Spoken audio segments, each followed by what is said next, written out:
as we know, one of the symptoms of PNG's foreign exchange challenges recently has been the fuel supply crisis, due partly to foreign exchange situations and the major importer into the country, Puma Energy, not being able to trade efficiently in the market.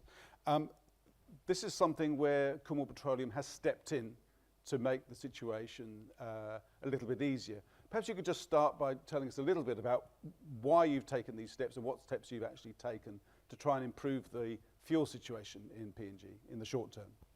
Thank you, Andrew, and thank you for having me. Kumul Petroleum now is the national oil company of Papua New Guinea. We played a role, or we have a mandate to be in upstream business, exploration, development business in the oil and gas and energy sector, and we also have mandate to be in the midstream, which is really infrastructure, and also downstream as well, and petrochemical business. So we have a wide-ranging scope in our mandate as a company.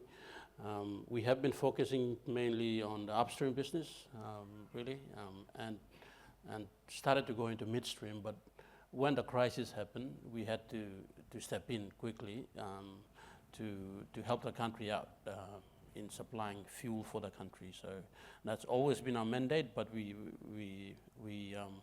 as a young company, if you like, we started out in 2010 as part of the PNG LNG project participants. So we were sort of more focused on upstream, but because of the energy crisis, we've now stepped in, supplying jet and diesel and ULP petrol into the country.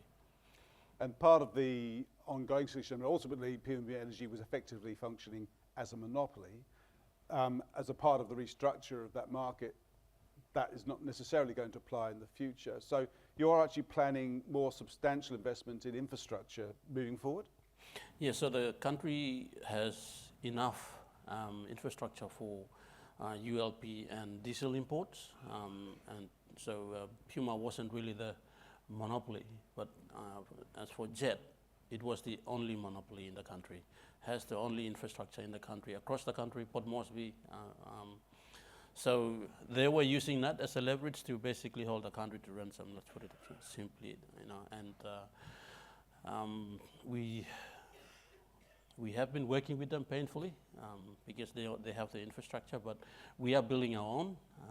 We have had some slowdown with PNG ports because we're trying to sort of operate a jet fuel import facility within the international terminal. So a lot of consideration for their own operation as well as ours. So we've now found a solution as of last Friday. So we should be able to get back into construction mode to have a fast-track construction of a jet import facility at Motukia Wharf.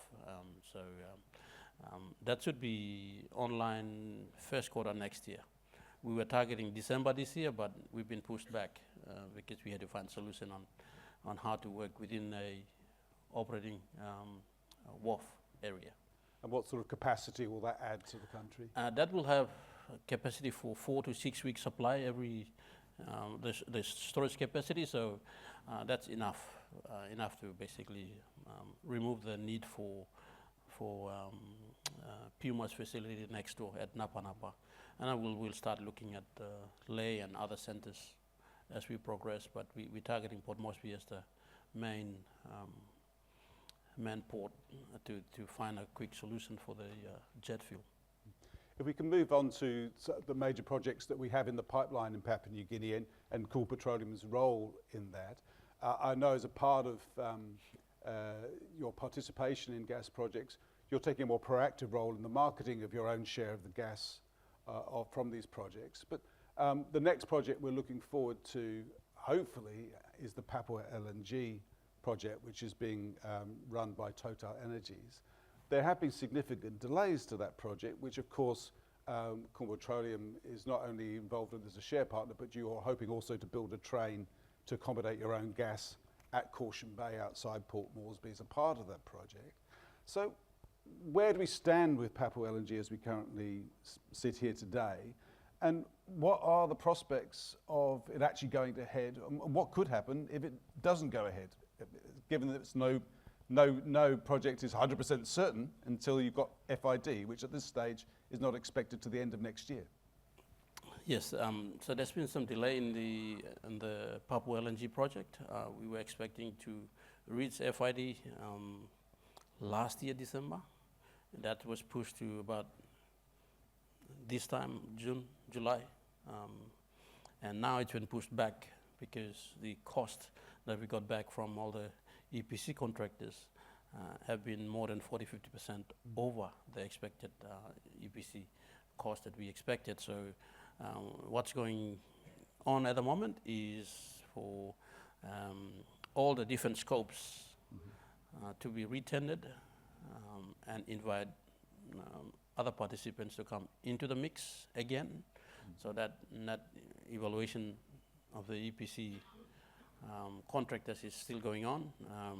We are looking at maybe possibly FID fourth quarter next year or first quarter 2026. Right. So that in that region. So there is still a project. Total is still the operator, and they are working hard to bring that cost down. We were looking at maybe a 13 billion project. The proposals came in at 18. We're trying to bring all of that cost down to 13–14 billion, and Total working hard with all the EPC proponents to bring that cost down, and I will be ready for FID. What role do you see Kumul Petroleum playing in that project as far as developing its own infrastructure and developing its own capacity to sell LNG internationally? Yes, so there's a lot of discussions going on between ourselves and Total. We jointly were marketing our share of the LNG. On the PNG LNG project side, we've got excess volume that we have control over. So we are marketing ourselves, and we have a small marketing office in Singapore doing all of that. We are also marketing our own condensate, our share of the condensate.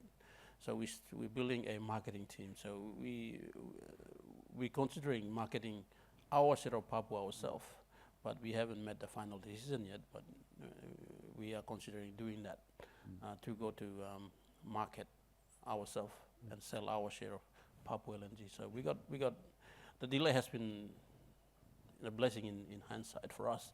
So we can build some experience marketing from the PNG LNG project side, and then take that experience into the long-term SPA negotiations on the Papua side. So for us, it's been a bit of a blessing.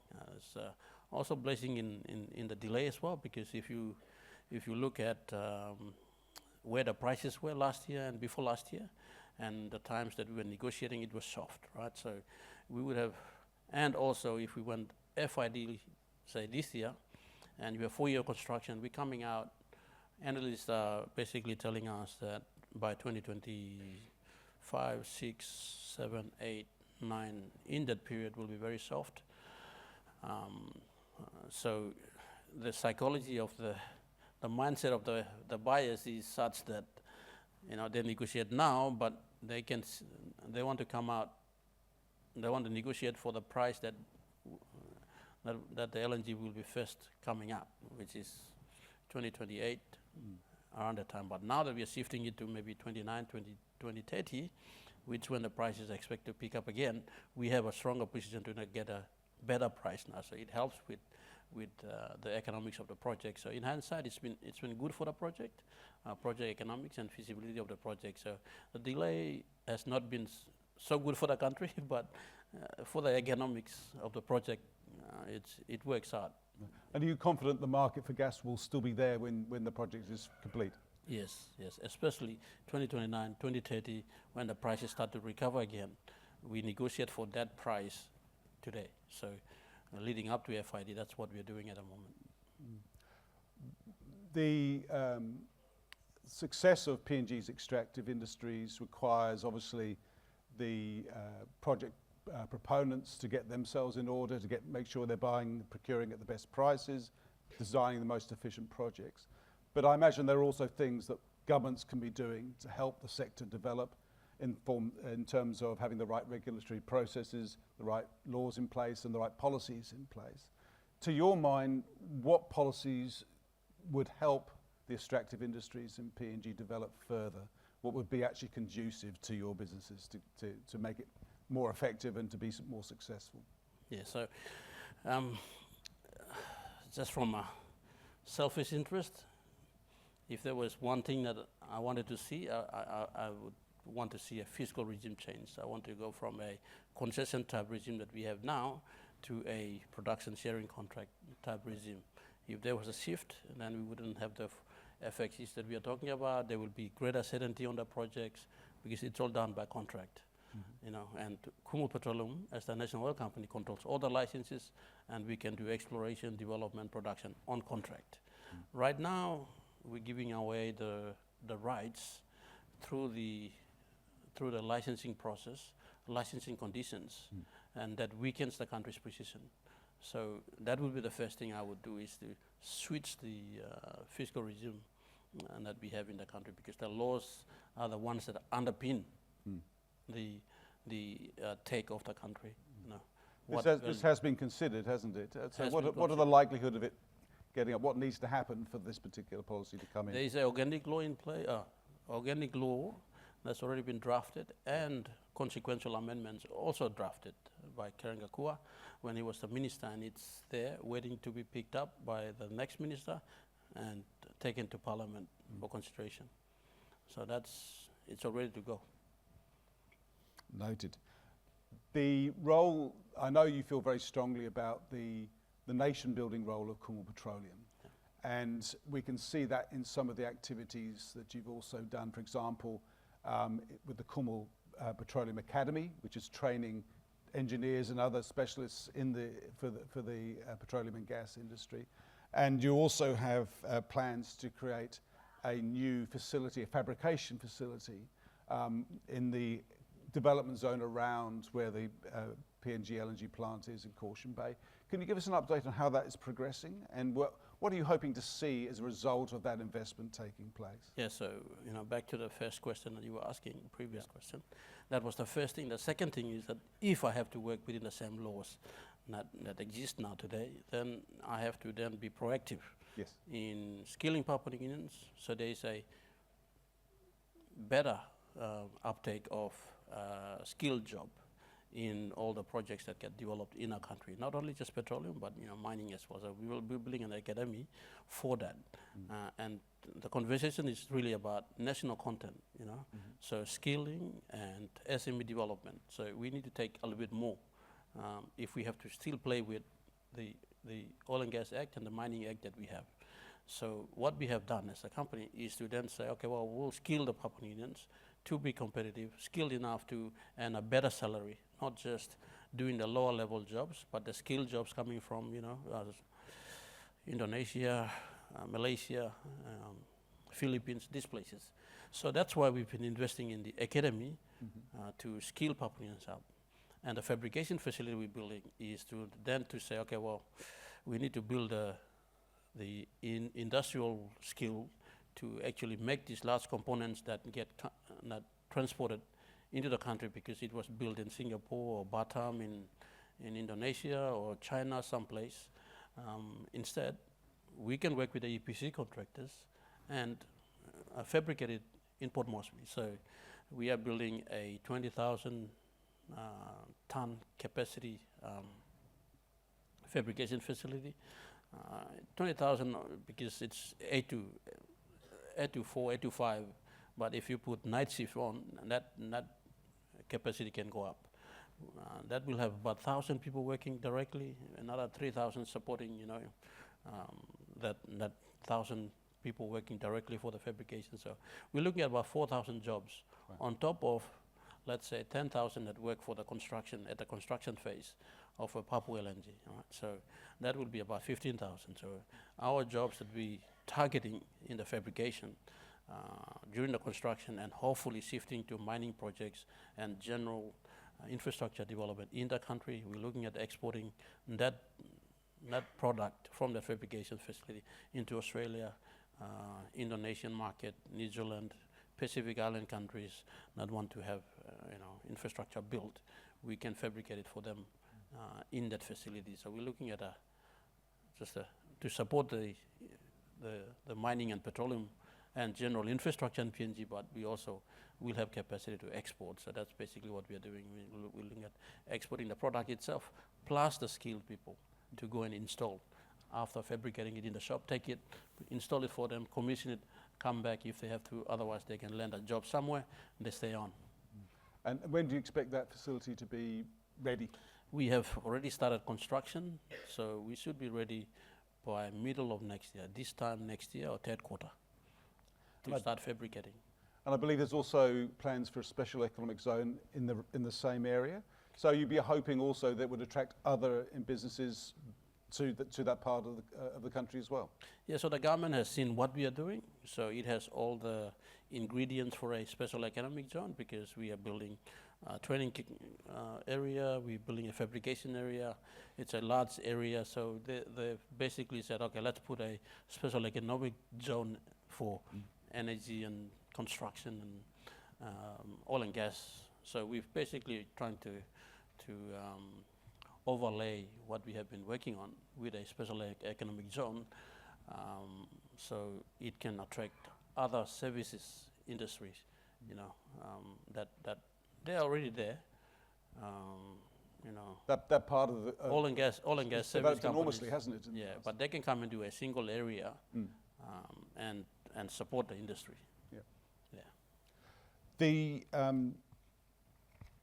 Kumul Petroleum has its own exploration leases, so I wouldn't mind asking you a little bit about exploration and also your plans to develop your own properties. You have some both onshore and offshore licenses that you're currently working to develop at the moment. Yes. Can you give us a little update on that, and also what you see potentially as the potential of maybe? We've talked a little bit about some of the more stranded assets in the gas sector, where maybe the smaller fields more remotely that are hard to actually bring to market, and maybe what role Kumul Petroleum can play in helping those projects to come to fruition. Yeah, so we have 4 PRL licenses, 2 onshore, 2 offshore. So we've done the remapping and reanalysis of all the seismic data that we've got as part of the license migration to us. Onshore, we are doing a seismic. We've just awarded contract to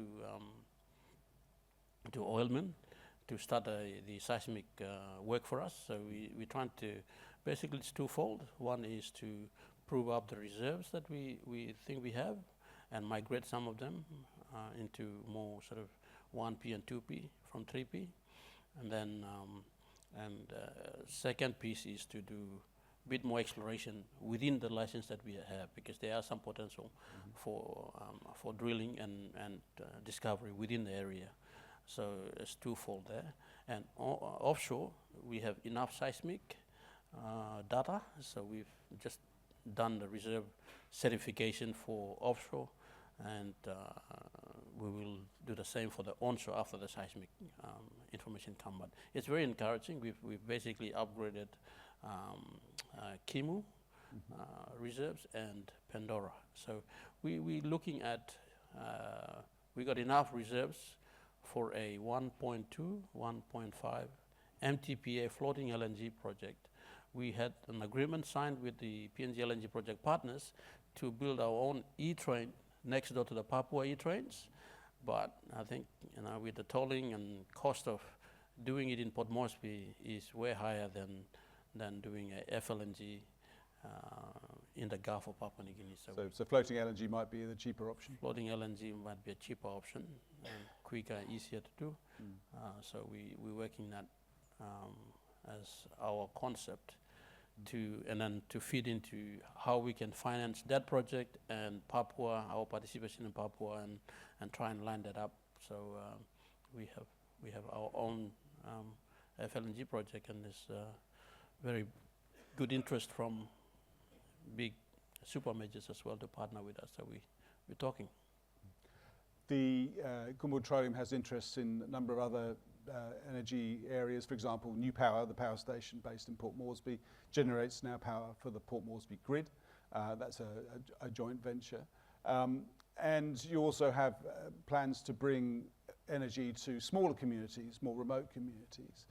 If we fast forward, and this is probably my last question, given we're pressed for time, fast forward another 5-7 years' time, what kind of company do you think Kumul Petroleum is going to be as far as your vision is concerned? And then over and above that, what kind of extractive sector would you like to see on the ground in Papua New Guinea?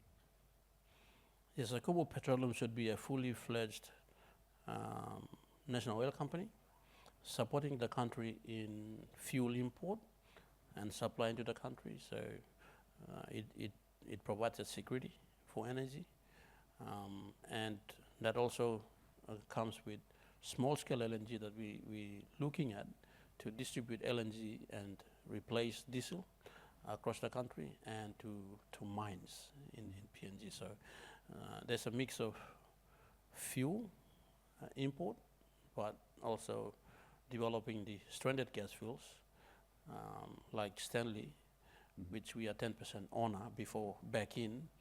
We are talking to TWL at the moment on how to deal with that, because it already has a PDL, how to commercialize it, and transport LNG. So there's technologies have now improved, and it's now available for isotherms, even small-scale LNG, to be more mobile. So we're looking at supporting the country with LNG. So in 5 to 10 years, Kumul Petroleum should be doing small-scale LNG, fuel supply, and providing the security to the country, and being a participant in Papua and PNG LNG project, and also developing, if not producing, from its FLNG project offshore, and that will be that will become a sizable